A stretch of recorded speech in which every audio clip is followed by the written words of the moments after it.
My friends, I'm back with a Frontline update, and the news could not be better. Things are really starting to roll along. Now, look, I made a mistake 2 weeks ago when I said that it appears that the Frontline counteroffensive has begun in earnest. That was a mistake. For the last 2 weeks, what we've been having are probing and reconnaissance attacks, right? Getting an idea what's going on out there. Now, I can't say for sure that the Ukrainians are about to unleash all hell on the Russians, but it's possible. Now, look, there's a lot more Russians than Ukrainians. And so we have to be respectful if the Ukrainian armed forces choose to preserve the lives of their men and not put them at risk. Men and women, I apologize. There are lots of women in this fight. So it could be that the next couple of weeks they'll continue to grind along, chip, chip, chip, chip, chip, chip, chip. Right now, we can say for certain that south of Vilka Novosibirska, the Ukrainians have recaptured 126 square kilometers around Bakhmut. It's about 36 square kilometers. Now, guys, Bakhmut itself is only 40 square kilometers.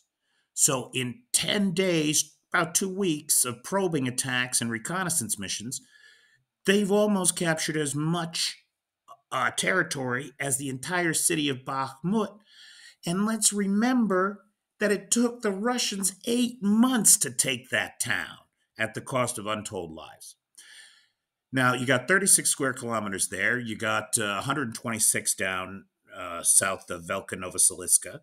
You got about 17 around Orkhiv. And then if you add up the little bits, square kilometer here, couple there, all up and down the front line, man.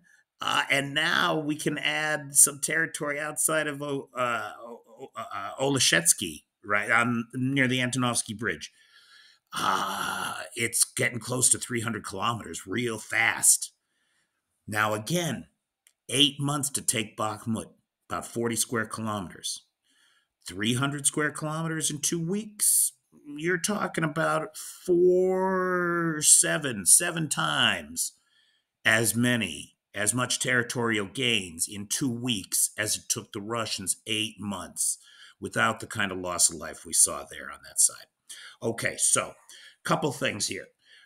Here's the good news. The Chanor Bridge strike combined with precision strikes against logistic lines in Crimea, Zaporizhia, and Kherson mean that the guys in the Russian army who are already confused after the Wagner Right insurrection are now running low on food, fuel, and fuses. They are in trouble, man, and there is nobody bringing them anything else. There was just another strike today on the rail bridge in around Kirovsky in Crimea, and that's another rail line gone, another supply line gone. There's nobody and nothing coming to save these guys. Wagner. Now, here's something real interesting. According to Igor Girkin, who's a Russian commander, war criminal piece of shit, he claims that Eugene Evgeny Prigozhin, right? If Eugeny is Eugene in English, so I'm calling him Eugene, just like in Stripes. For anybody that remembers Stripes, Eugene is in the Kremlin. He's in Moscow. He's in there with Shoigu and Putin and Gerasimov, and they're sitting around, a whole bunch of people who are not alive anymore. They just don't know it yet, talking about how they're going to split up the spoils that will never come to them because they are done. All of them are done. So while they're busy up there slicing and dicing the empire that doesn't exist anymore, the Russian army is apparently on the verge of mutiny. And there's more and more reports of commanders who are being shot by their troops, of people walking off the front lines. I mean, this could deteriorate into a 1917 kind of mutiny Back in 1917, 2 million Russian soldiers just walked away from the front, guys. And why wouldn't they? Who can blame them? Ukrainian MOD reports 4 days consistent advances around Bakhmut. I mentioned that. And UAF has crossed the Donbass Canal near Klivshivka, just south of Bakhmut. Now, they're flanking Bakhmut, right? They're getting ready to encircle Bakhmut. They've got the highlands. It's like shooting fish in a barrel. Bakhmut's already fallen. They just don't know it yet. Here's something interesting. The British MOD says that the Donetsk People's Republic forces and the Chechen forces in Donetsk region are all overstretched and in trouble. The Ukrainian MOD confirms 126 square kilometers, right? I mentioned that. And then here's the big news. Now, this is what we don't know. We don't know what this means.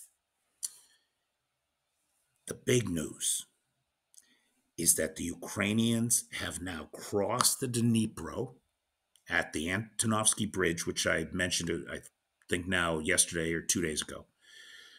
But now the 93rd Brigade, it looks like, has crossed the Dnipro at the Novokakhovka Dam. So it could be that the Ukrainians are back in possession of the Novokakhovka Dam after almost 16 months of Russian occupation. Now, dig it. We don't know, right? Remember, the Russians blew the dam to slow the Ukrainians down. The Russians blew the dam so that they could pull troops out of Kherson and up to Zaporizhia, where they thought the big attack was coming. The troops that were left behind, a lot of them are dead, dying, or sick because they blew the dam and they poisoned the water supply. And there's been cholera outbreaks, viral hepatitis, botulism, E. coli poisonings. It's a nightmare before God down there, right? Which means it's also going to be tough slogging through it for the Ukrainians. But how much resistance are they going to get? We don't know. And are they moving the troops into Kherson just to fix the Russian positions there and draw more troops away from Zaporizhia, right? Because they're going to have to bring some reserves in. And word on the street is the reserves are running low already because you've just lost 25,000 Wagnerites. Some of the Chechens, I think, are still in Rostov-on-Don or haven't yet returned to their forward positions. We don't know what this means. And I trust the Ukrainian General Staff to do the right thing.